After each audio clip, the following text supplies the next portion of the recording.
Assalamualaikum warahmatullahi wabarakatuh. Lafate ning nasul hadis nggih. Bismillahirrahmanirrahim. Nasul hadis uta iku bab nerangake nasul hadis. Wa mansuhu lan mansui hadis. Ta'rif al-awwalu kawitan iku ta'rifun naskhi. Ta'rifin nasakh. Lughatan utai nasakh dalam ana lughate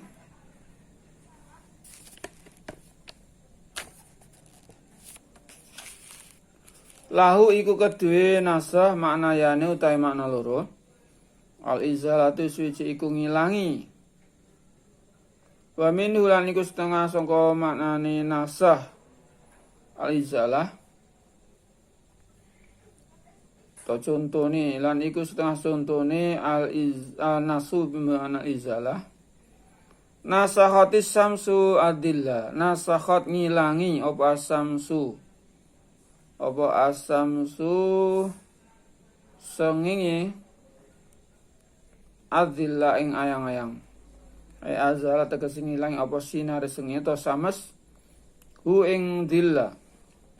Adillah ing ayang-ayang. Wanaklu lan maknane ngelih atau nyalin atau nukil. Wanak lan dene maknane nukil nyalin ngutip padha mangke maknane. Wa minhu lan iku setengah maknane nasa kliru ya. Wal naklu lan nakal makna yang kedua dari nasa. Wa naklu nakal lan nakal.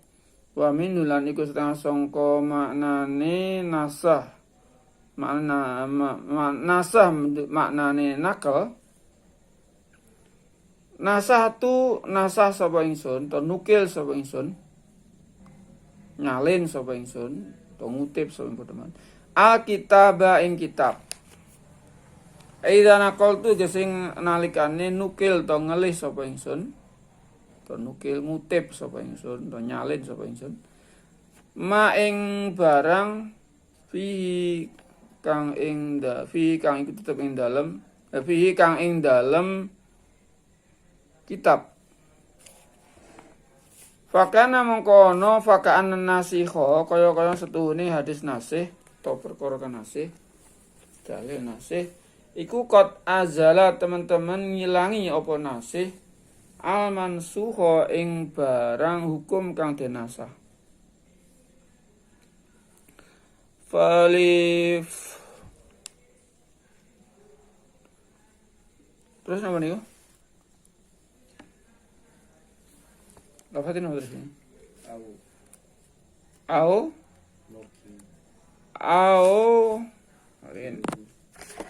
Au nakola utawa ngelis sapa wong. Au nakola utawa ngelis apa nasih. Hu ing mansuh ila hukmin akhara ikliru. Wa au nakola utawa nukil sapa to nakola ngelih padha nggih. Nakola ngelih sapa wong hu ing nasih hu ing hukum padha men. Ila hukmin akhara maring hukum kang weneh. Wastilahan lan utawi nane mana nasen dalam mana istilah iku raf'u syar'i olahe ngilangi to ngangkat sapa hukum syari' wong asyari' dene kanjeng Nabi to Allah sapa asyari'u raf'u syar'i ini boleh di masdar itu ya'malu amala fi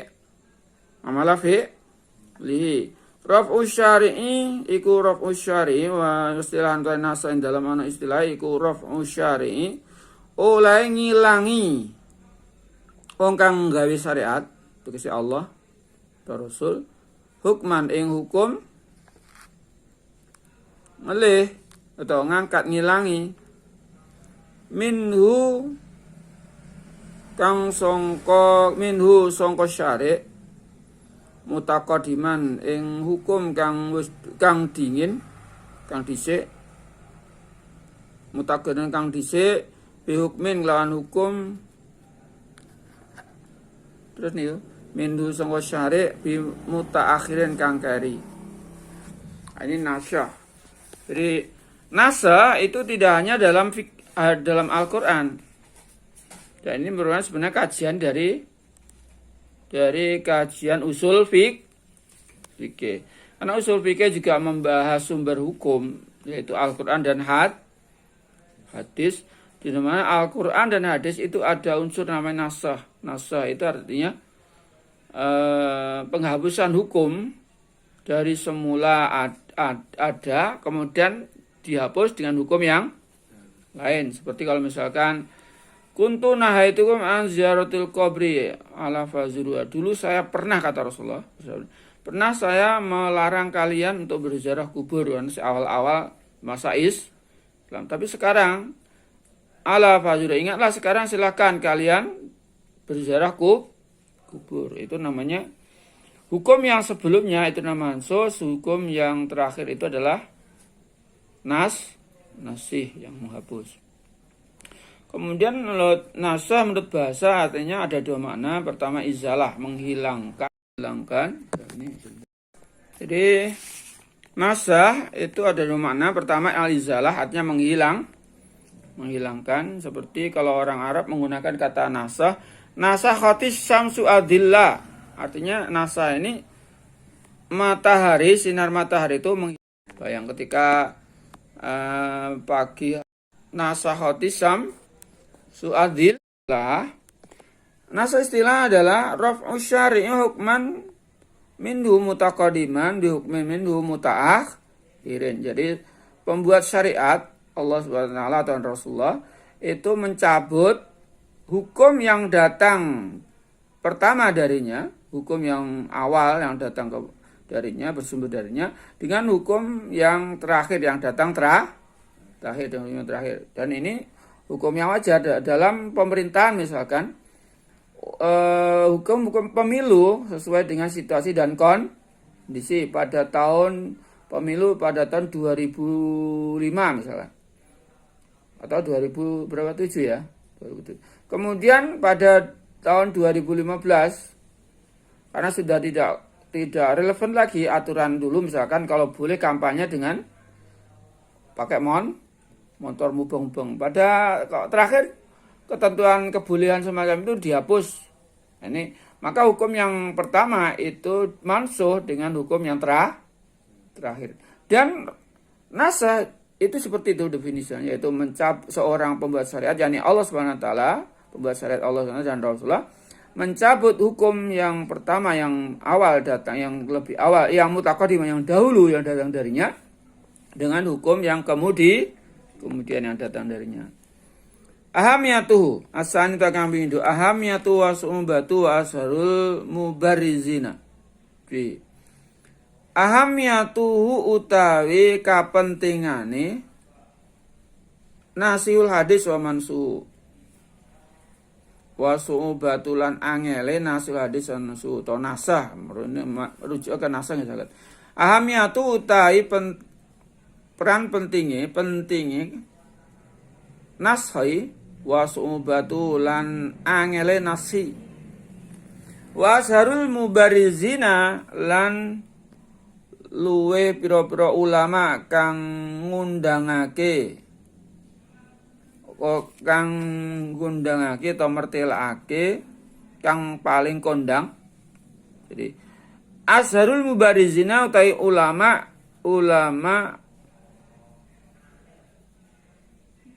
kang jelasake mertelake kang misur fihi ing dalam nasil hadis atau fihi ing dalam nasah atau nasil hadis betul fihi ing dalam nasil hadis wa mansuhi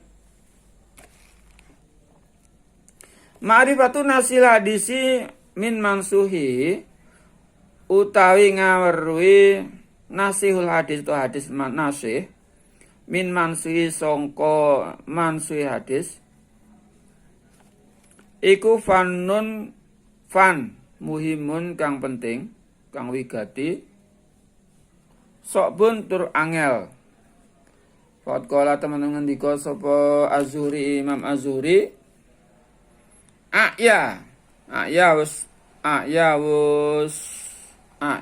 wis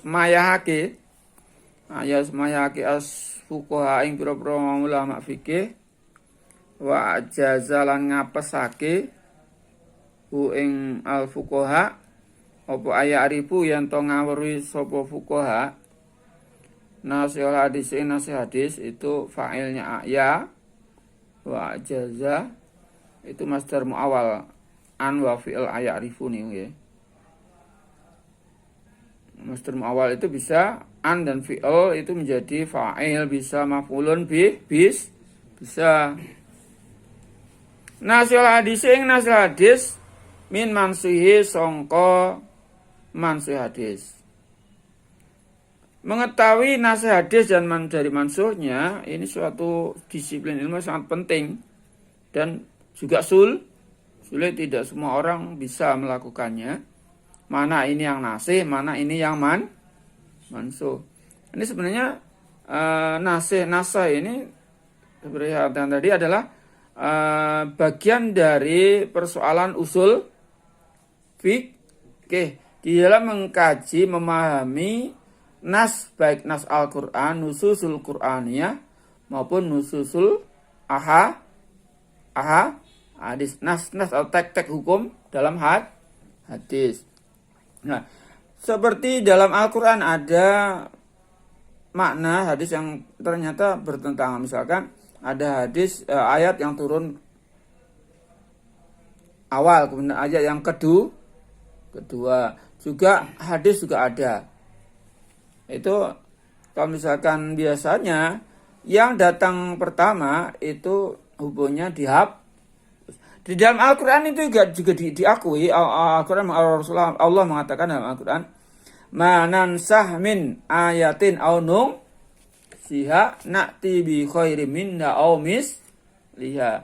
Tidaklah suatu ayat yang aku hapus, kami nasa nansah min ayatin, satu ayat aunungsia atau aku perintahkan, aku buat ayat itu terlupakan olehmu, ya na'ti bi khairin, melainkan aku datangkan sesuatu yang lebih baik darinya. Nah, ini menunjukkan bahwa nasa itu ada, apalagi di dalam hadis. Cuma diingat bahwa nasa ini hanya terjadi pada pembinaan hukum atau pembangunan hukum di masa Rasulullah, ketika Al-Quran masih turun. Karena Al-Quran itu turun berangsur, tidak sekaligus. Demikian juga hadis. Begitu Rasulullah wafat, ya tentu saja nasihnya nggak ada. Nah, itu hanya pada waktu Rasulullah masih hidup. Bismillahirrahmanirrahim. Ini memahami nasah hadis dan mansuh ini adalah suatu yang amat pengetahuan yang sangat sulit, disiplin ilmu sangat sulit. Sehingga Imam Az-Zuhri ini seorang tokoh tabi'in yang mendapatkan instruksi untuk menghimpun hadis di masa Umar bin Abdul Aziz. Dia mengatakan, "A'yal fuqaha wa ajazahum ayarifu nasul hadis mansi." Para ulama fikih dan juga para ulama fikih mereka kualan untuk mengetahui nasihat hadis dari mansuhnya. Wasarul mubarizina aslu mudhirina gitu ya dalam bahasa Arabnya. Mubarizina atau mubrizina itu maknanya adhara yudhiru. Wasarul mubarizina lan utawi luwe kondang-kondangi pira ulama kang mertelaake fihi ing dalam nasil hadis wa mansuhi, atau fihi ing dalam hadal fan Bodoman. Huwa ya asharul mubrizina au barizina iku al Imam Syafi'i, Imam Syafi'i.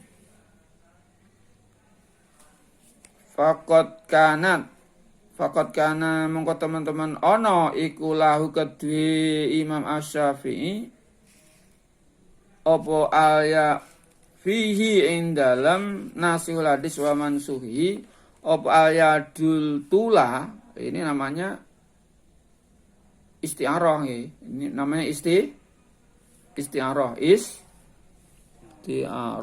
atau kinayah. Ini namanya kinayah. Ini bukan isti'arah, namanya kinayah. Apa ayatul yula? Apa ayatul tula? Apa ayatul tula kemampuan kang linweh.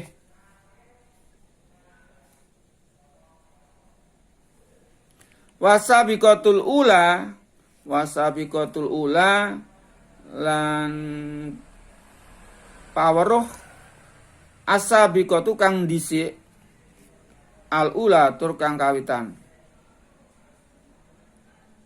Jadi di antara ulama yang membidani, bidan ya, tahu bidan ya, mengawali yang merintis adanya ilmu nasihul hadis dan mansuhi adalah Imam Syafi'i. Dia terkenal orang pertama kali memperlihatkan, mengenalkan nasihul hadis dan mansuhi. Asharul mubrizina fihi wal Imam Syafi'i. Fakat kan lahul yadutula wasabiqatu ula. Dia punya kemampuan yang lebih linwe dan juga perintis pertama di bidang nasihul hadis wa mansuhi. Fa innal Imam Ahmad mongko setune kala ngendika sapa al Imam Ahmad Libni Warata marik Ibnu Warah ngene iki.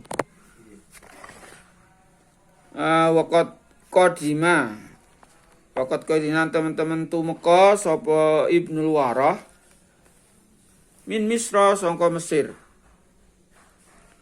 Katabta ana ta nulis sapa sira kutubas Syafi'i ing pira kitab Imam Syafi'i. Kala ngucap sapa Ibnu Warah la mboten. Kala ngucap sapa Imam Ahmad Faratta malimna al-mujmala minal mufassari. Faratta teman-teman pepeko sapa sira malimna ora weruh sapa kita al-mujmala ing perkara kang mujmal, tonas kang mujmal minal mufassari kang wis den al-mufassari kang den tafsiri, kang dirinci, kang dijelasake. Wala nasil hadis lan ora weruh sapa kita ing nasil hadis min mansuhi sangka mansuhi hadis. Kata jalasna sehingga lelungguhan sapa kita Asy-Syafi'iyya Imam Syafi'i. Ini kepiawaian dan juga kompetensi Imam Syafi'i di bidang nasul hadis dan mansuh ini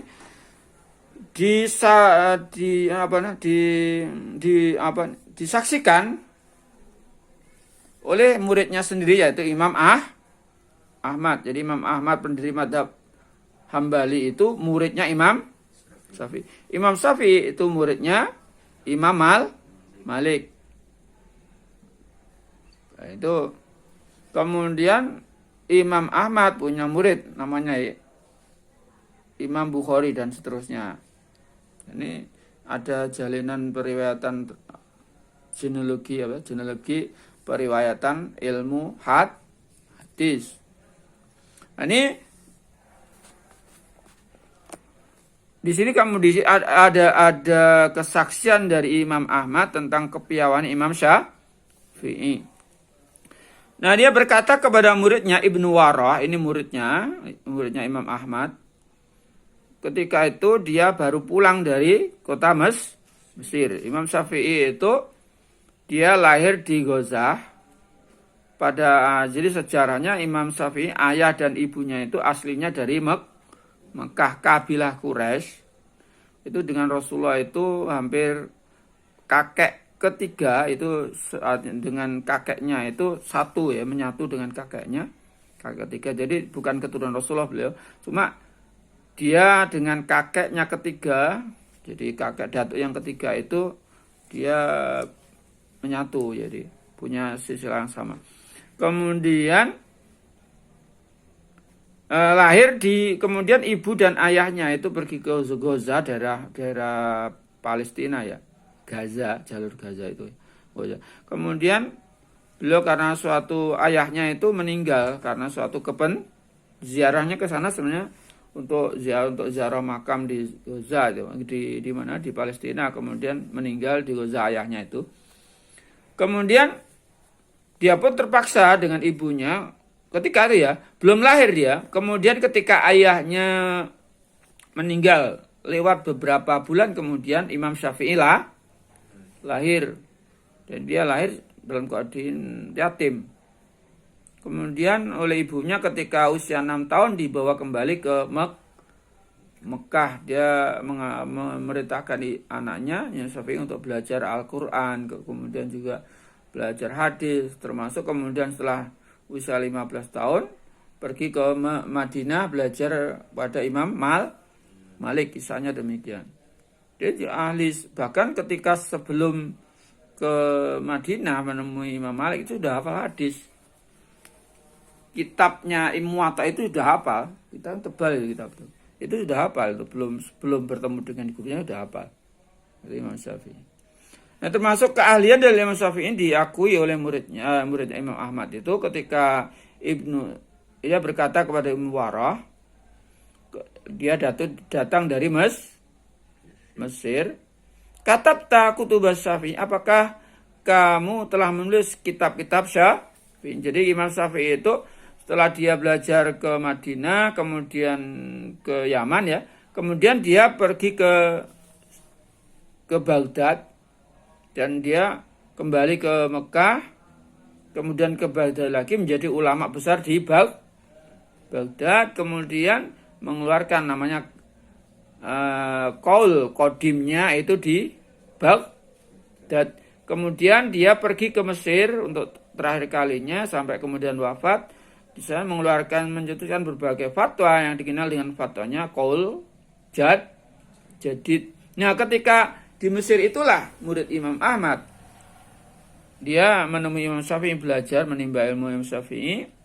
Kemudian ditanya, apakah kamu sudah menulis karya-karya Imam Syafi'i, kitab Syafi'i? Jawabnya, tidak. Gurunya Imam Ahmad mengatakan, Farotta ma'alimna, celaka kamu. Artinya celaka atau macam farotta. Pepeko ya betul ya pepeko ma'alimnal mujmala, kita tak akan mengetahui mana nas yang mujmal, hadis yang mujmal dari mufasar, mufasol, dan juga tidak mengetahui mana nasil hadis dan mansuhnya sebelum atau hingga kita duduk atau kita bergaul dengan Imam Syafi'i. Jadi keahlian Imam Syafi'i itu diakui oleh murid-muridnya itu. Banyak bidang ilmu yang dikuasai. Tidak hanya fikih, tidak juga usul fikih, bahkan juga dia ahli dalam bidang syair. Itu Imam Syafi'i.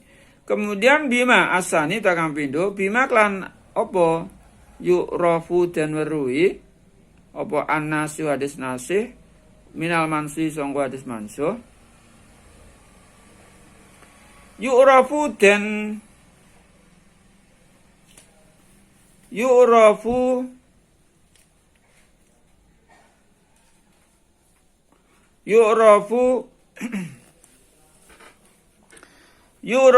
beri apa nasul hadis min mansi sangka mansul hadis biadi adil umuri kelawan salah sini iki perkara.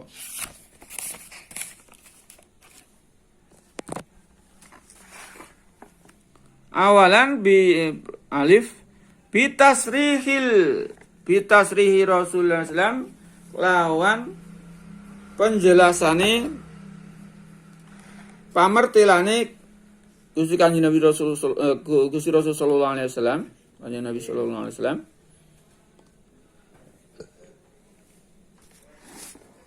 Hadisi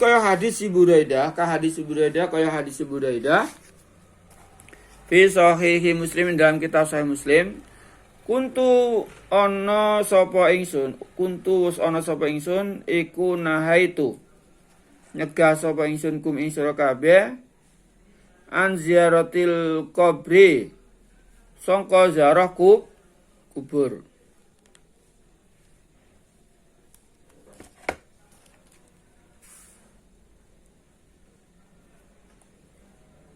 Terus fazuru mongko padha ziarah sapa sira kabeh ndam saiki tentune ha ing kubur fa inna fatune kubur iku tudzakir fa inna mongko setune ziaratul kubri fa inna mongko setune ziaratul kubri iku tudzakirul akhirata ni iku tudzakiru ngelingake apa kubur rujuk itu kubur nggih apa ziaratul kubri apa ziaratul kubri al akhirata ing akhirat. Nah, dengan apa kita bisa mengetahui ini hadis nasih, ini hadis mansuh. Nasihul hadis dan mansuhnya dapat diketahui dengan salah satu perkara berikut, salah satu hal berikut. Pertama, lewat penjelasan Nabi sendiri seperti hadis Buraidah mengatakan kuntu nahaitukum an ziyaratil kubur ala fazurua. Dulu saya pernah melarang kamu berziarah kubur. Namun sekarang silakan berziarah lah atau berziarah kamu ke kubur. Fa inna sebenarnya berziarah kubur itu mengingatkan adanya hari akhirat. Nah, hadis ini kata kuntu ziarah, kuntu nahaitukum ini menunjukkan fi'il madhi. Dulu pernah Rasulullah melarang, kemudian fazuru berarti itu perintah itu bersifat yang akan datang dan perintah itu berlaku dikembangkan sekarang. Berarti itu hukum yang semula dilarang itu dihapus dengan perintah fazuru itu yang sekarang. Ba bi qauli sahabin lawan pengucape qauli imam qauli sahabat. Kaqauli Jabirin Kaqauli Jabir bin Abdillah kaya pengucape Jabir bin Abdillah radhiyallahu anhu kana ono iku ada khobar muqaddam ya. Kana ono iku akhira amra ini pungkasane perkara loro min Rasulullah sallallahu alaihi wasallam apa tarkul wudu'i ninggal wudu mimma sangka barang masat kang ngenani ing ma apa annaru geni araja ngetokake sop ashabus sunan hu ing hadis sop ashabus sunan siapa? Apa enggak ashabus sunan?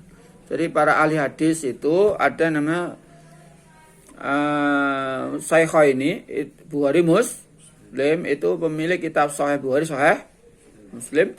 Kemudian Ashabus Sunan itu ada selebihnya termasuk Abu Daud itu Ashabus Sahibus Sunan namanya Sunanun Abu Daud, Sunan Tirmidzi, Sunan Ibnu Majah, Sunan Imam kemudian Sunan Nasai Imam Sunan Imam Nasai.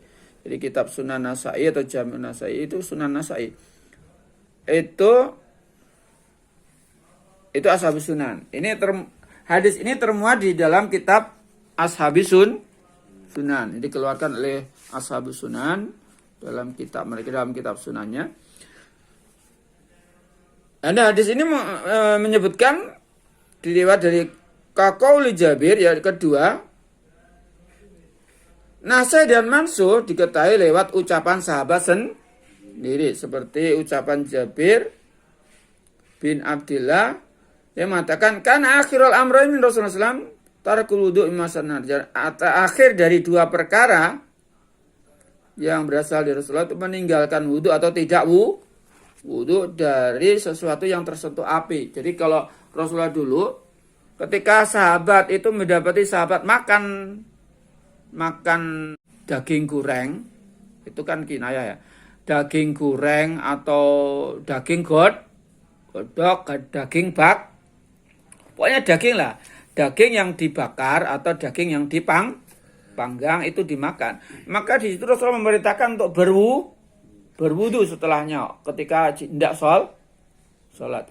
Tapi terakhir kali yang dari Rasulullah terkait dengan masalah wudu setelah makan daging, Rasulullah ini tidak memerintahkan berwudu. Beliau tidak melakukan berwudu padahal dia makan daging, padahal tidak asal juga. Jadi di sini karena akhir amrain min Rasulullah SAW tarkuludu mimma masatinar. Jadi perkara terakhir dari dua perkara yang berasal Rasulullah, beliau tidak meninggalkan wudu atau tidak berwudu setelah makan daging bakar, daging panggang. Nah, ini berarti ini ada dua hadis dapat ditengarai di sini. Ada dua hadis. Hadis yang pertama Rasulullah itu memerintahkan berwudu setelah makan daging. Cuma terakhir kali terkait dengan persoalan tersebut beliau tidak memerintahkan berwudu atau bahkan dia sendiri setelah makan daging itu tidak berwudu. Nah, karena ini hadis terakhir, maka hadis yang terakhir ini menjadi pijakan hukum. Ini selaku nasih, dan hadis yang pertama itu mansuh. Kemudian yang ketiga, mungkin larangan itu semula atau perintah berwudu itu hanya sifatnya ta'adub. Ta'adub ya. Ta'adub itu ya hanya untuk menjaga etika. Maksudnya mau sholat ambune daging kan gitu ya. Kemudian yang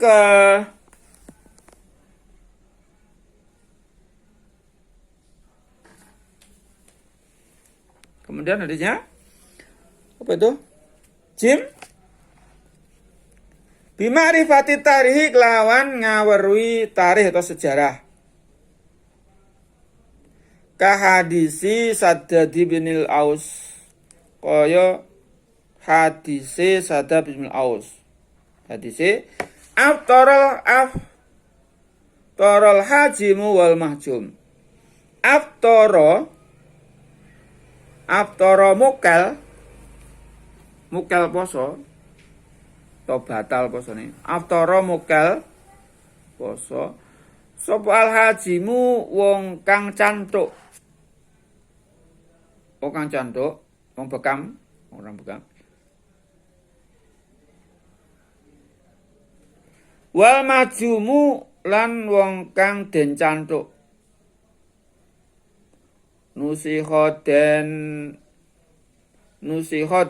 nasa apa hadis atau haji majum bi hadis Ibni Abdul Abbas lawan hadis nusikha den nasa apa hadis Saddad bin Aus apa hadis Saddad bin Aus bi hadis Ibni Abbas lawan hadis Ibnu Abbas. Anan Nabiya sunnikan Nabi sallallahu alaihi wasallam iku etajama cantuk sapa kanjeng Nabi wa wa halita kanjeng Nabi iku muhrimun wong kang ihram imun tur kang wong kang poso. Nah ini nasih dan mansuh dia diketahui lewat sejarah atau biografi sejarah Rasulullah atau sejarah hadis atau sejarah Rasulullah. Contohnya di sini seperti hadis Saddad bin Aus. Dia berkata, Rasulullah dia mendengar Rasul bersabda, "Aftarul hajimu wal mahjum." Batalah puasa orang yang berbukalah atau batalah puasa orang yang membekam dan yang dibekam. Tahu bekam? Yaitu itu namanya itu artinya membekam.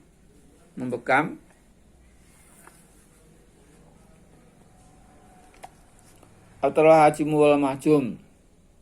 Kemudian hadis Saddad ini dinasah dengan hadis Ibnu Abbas yang mengatakan bahwa Nabi Shallallahu Alaihi Wasallam pernah berbekam, padahal saat itu sedang ihram haji dan juga lagi berpuasa. Padahal lagi berpuasa dia berbekam, tapi dia terus menjalankan puasa.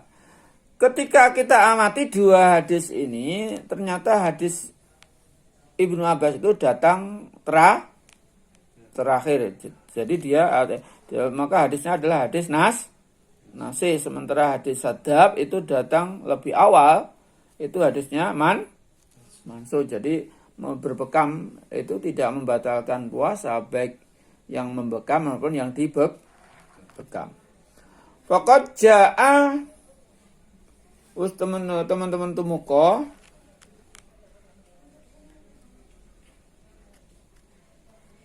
fi ba'di turuki hadis sadab ing dalem setengahe pira-pira dalane atau sanate hadis sadab, setengahe sanate hadis sadab.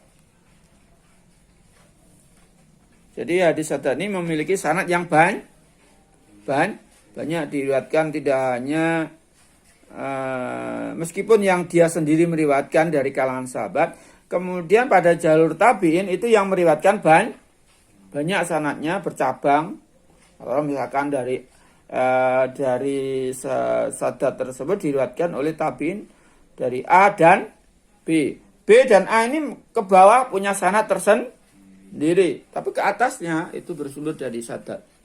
Nah, dari sekian hadis-hadis yang bersumber, yang jalurnya ke sanadnya ke sadat itu menyebutkan bahwa kisahnya, hadis tersebut menyebutkan dalam sanadnya bahwa ana dalika kana, coba kita lihat, apa ana dalika setune mengkono aftarul hajimu wal mahjum, atau hadis sadat.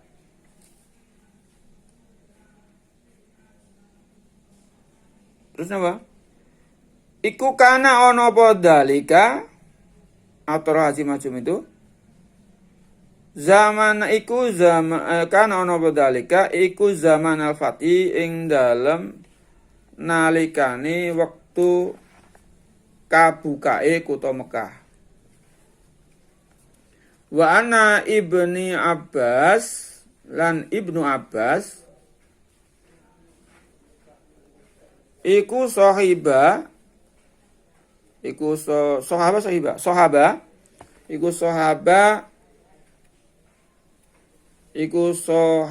ngiringi sapa Ibnu Abbas ku ing Kanjeng Nabi fi hajatil wada'i, dalam haji wada. Haji wada dengan terbukanya kota Mekah, Fatu Mekah itu lebih mana awal? Mana yang lebih dahulu? Yaitu Fatu Mekah. Maka yang diriwayatkan sadat itu saat Rasulullah mengatakan aftarul haji mahjum itu saat Fatu Mekah. Sementara bahwa Rasulullah itu berbekam saat ihram dan berpuasa itu pada waktu haji wada. Nah, hadis itu yang hadis Rasulullah berbekam saat berhaji dan lagi berpuasa itu pada haji wada, itu hadisnya nasih karena datangnya terakhir. Kemudian jadi diketahui nasih dan mansuhnya lewat sejarah, lewat penjelasan Rasulullah sendiri, lewat ucapan sahabat. Yang terakhir, dal bidilalatil ijma'i, lawan dilalah ijma', pituduh ijma'. Kahadisi man syaribal khamra fajliduhu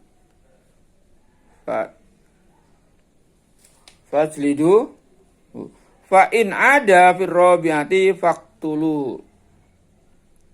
Man utai sapane wong Hadisi man sariba lahri. Man utawi sapane wong iku sariba ngombe sapa man, nginum sapa al khamra ing khamr. Fajlidu mongkon jilita sapa sira. Jadi itu mendera. Hu ing man saribul khamra. Fa in adalah mento baleni sapa man Firob yanti indal kang ambal kang kaping 4. Faktulu mongko matenana sapa sira. Matenana sapa sira ing man. Kala ndika sapa Nawawi dalan nuduhake ijma ala nasihi ing atase nasi hadis. Wal terus itu apa? Wal ijma lan uta ijma iku layan sahu ora nasa apa ijma wala yunsahu lan ora iso denasah apa layan sahu ora nasah apa ijma wala yunsahu tur ora den nasah apa ijma walakin ya dulu ang nuduhake apa ijma ala nasin ing atase anane nasih. Yang ketiga dengan dilalatul ijma.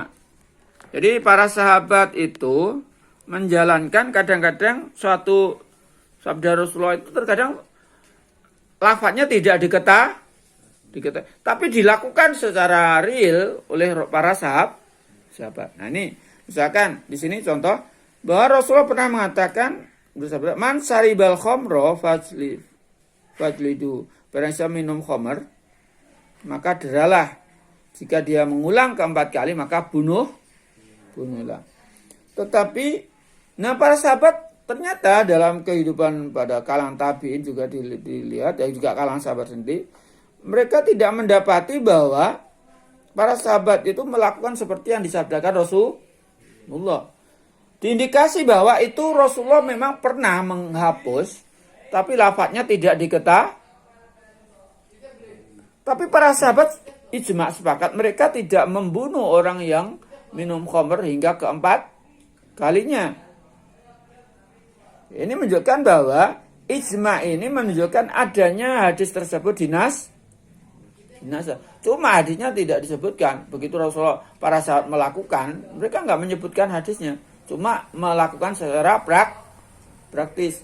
Di sini menunjukkan bahwa ijma itu tidak menasah. Jadi yang ijma itu tidak punya otoritas bisa menasah hadis.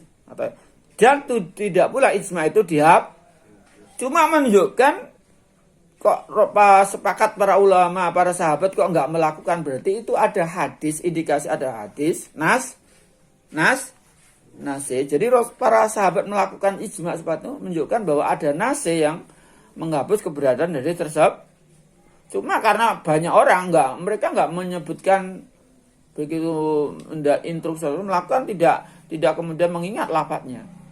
Dan itu ada semacam itu. Jadi perlu dipahami bahwa ijma itu tidak menasah dan tidak dinasih, cuma menunjukkan adanya suatu nase. Nase itu tentunya juga dari Rasulullah sendiri, bukan dibuat-buat dari sahabat. Nah, ini jadi nase diketahui lewat itu tadi. Ya, kita terus doa kafir majlis. Ya ini masih satu ya, nomor 4 ya. Arabi Ahmad Ashurul Musannafati utawi luwih kondang-kondangi pira-pira kitab anggitan fi indalem nasul hadis wa mansuhi. Al awal kang kawitan iku al itibar ya. Kitab al itibar fi nasih wal mansuh indal fi nasih wal mansuh minal asari. Ini lafadznya namanya kitab ya.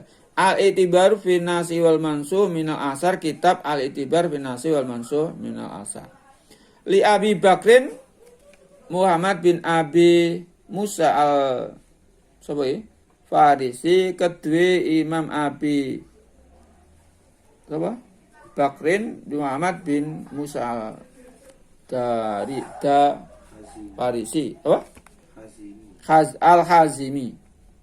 Maknanya al-i'tibaru utai milang-milang fil nasi dalam itu. Nasi wal mansul minal asari songo berasar. Kemudian asar itu juga bisa juga berarti hadis, bisa juga perbuatan sahabat dan seterusnya. Kemudian berikutnya an-nasi wal mansuhu lil Imam Ahmad, karena nasi dan mansuh diketahui lewat ucapan, si samping juga penjelasan Nabi lewat ucapan sahabat yang mengisahkan tentang perbuatan atau ucapan Rasul. Seperti ucapan tadi Jabir, karena akhirul amrani min Rasulullah tarkul wudu mimma masatin nar. Maksudnya.